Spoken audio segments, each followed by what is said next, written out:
Well, welcome to the first installation of the Northeast Iowa Crop Report. My name is Nick Benson here with Federal Hybrids, and I'm kneeling down here outside of Arlington, Iowa. Today's April 30th.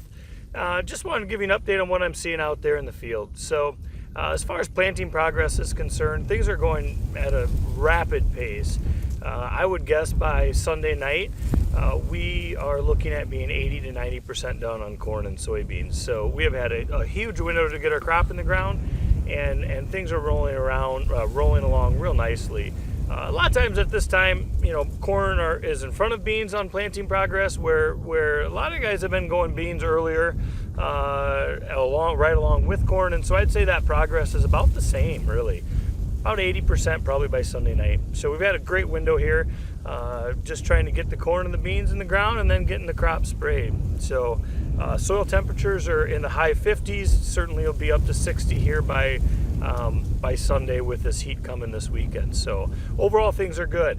The one thing I am seeing is things are drying out, obviously. We're in about the third driest April in this area. So it's easy to get the seed depth creeping up a little bit, so make sure we're socking that seed into the ground. Corn 2.5, beans inch and a half. With this ground drying out, it's getting a little harder, so the planter's not going in as well. So just double check that to make sure we're getting everything in where it needs to be. I'm in a field here that was planted 2 weeks ago on soybeans, and we're up and at them. I don't know if we could see this or not, but you could see the shoot just starting to come out of that soybean.